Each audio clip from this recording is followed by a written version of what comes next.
तो हाय दोस्तों, मैं हूं कुलदीप सिंह और आप देख रहे हैं फिश एंड पोल्ट्री अड्डा। आज का जो टॉपिक है जिस पर हम लोग डिस्कस करने वाले हैं वो है कि हमारे जो पोल्ट्री फार्मर भाई हैं नए, वो अक्सर इस पोल्ट्री के बिज़नेस में नाकामयाब क्यों होता है,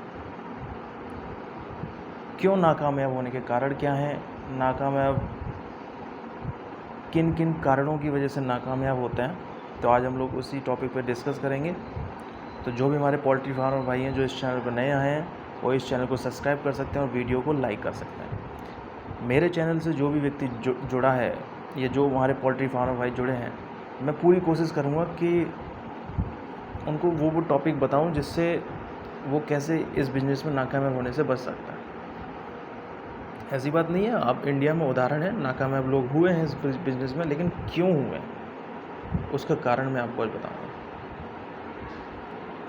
पोल्ट्री फार्मिंग में नाकामयाब होने के 3 मुख्य कारण वो मैं आज आपको बताऊंगा। पहला मुख्य कारण, कम समय में ज़्यादा मुनाफा कमाने की इच्छा। पहला मुख्य कारण, बहुत से पोल्ट्री फार्मर भाई हमारे पोल्ट्री फार्म स्टार्ट करते हैं, वो डायरेक्ट उनका सिर्फ एक ही मेन मकसद होता है कि ज़्यादा से ज़्यादा मुनाफा कमाना है, वो भी कम समय में। ऐसा नहीं होता भाई। पहला कारण तो ये आप समझ लीजिए। बैच डलने के बाद, दूसरा कारण, बैच डलने के बाद ही बर्ड के मैनेजमेंट पर ध्यान देने की बजाय आप बर्ड के बेचने के बाद या सेल करने के बाद उनसे जो प्रॉफिट होता है उस पर ज़्यादा फोकस करते हैं। दूसरा कारण नाकामयाब होने का ये है। तीसरी बात,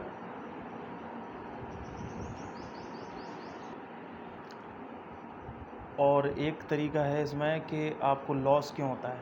लॉस होने का मेन कारण है कि मान लीजिए बिना स्टडी किए, बिना नॉलेज लिए और 2 साल पोल्ट्री की, उसके बाद छोड़ दिया,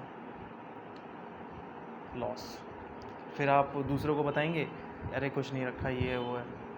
तो यही मुख्य कारण है जिसकी वजह से लॉस होता है। दूसरी बात, किसी का फार्म बनते देख लिया,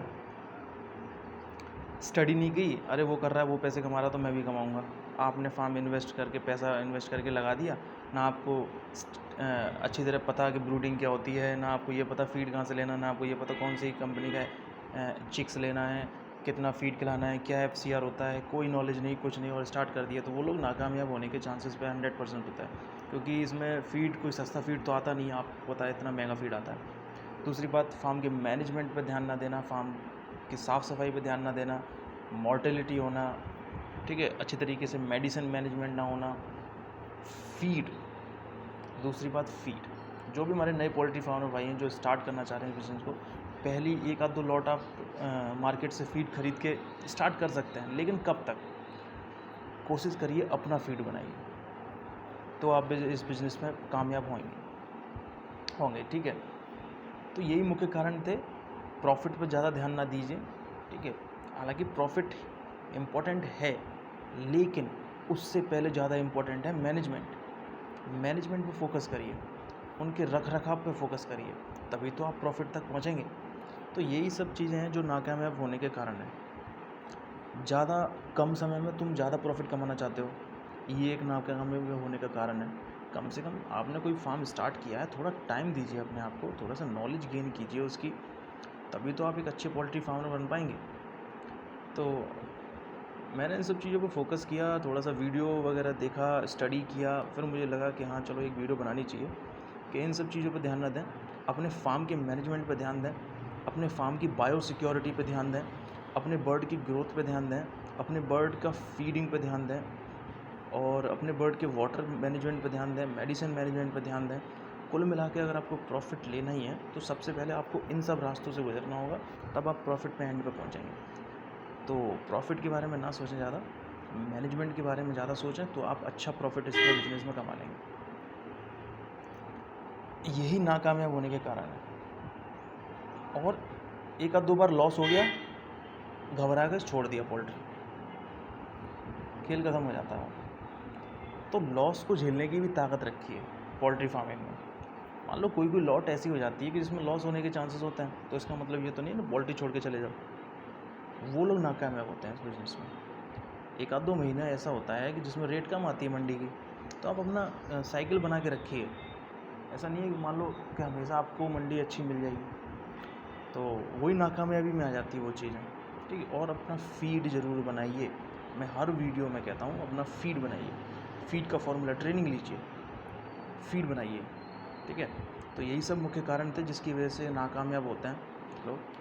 कोई ध्यान नहीं देते, लिटर गीला हो रहा है उस पर ध्यान नहीं देते, लिटर मैनेजमेंट, एयर टेम्परेचर कितना है, अमोनिया लेवल कितना है फार्म के अंदर, कोई ध्यान नहीं, कार्बन डाइऑक्साइड फार्म के अंदर कितना बनना, कोई ध्यान नहीं। मोर्टेलिटी होगी, नुकसान होगा और नाकामयाब आप होगे। तो इन सब चीज़ों पे विशेष ध्यान रखिए। बाद बाकी प्रॉफिट हो गई, ठीक है, उस प्रॉफिट को तो कोई रोक ही नहीं सकता, लेकिन सबसे पहले आप इन सब चीज़ों पे ध्यान दीजिए तो प्रॉफिट तक पहुंच जाओगे। तो आज की वीडियो में सिर्फ इतना ही। मैंने सिर्फ ये बताने की कोशिश की थी कि पोल्ट्री फार्मर नाकामयाब क्यों होता है, उनको इन सब चीज़ों से बचना चाहिए। ठीक है, और अपने दिमाग चलाइए, दूसरों के दिमाग से ना चलिए कि ये मेडिसिन चला दो, ये मेडिसिन चला दो, ये मेडिसिन चला दो।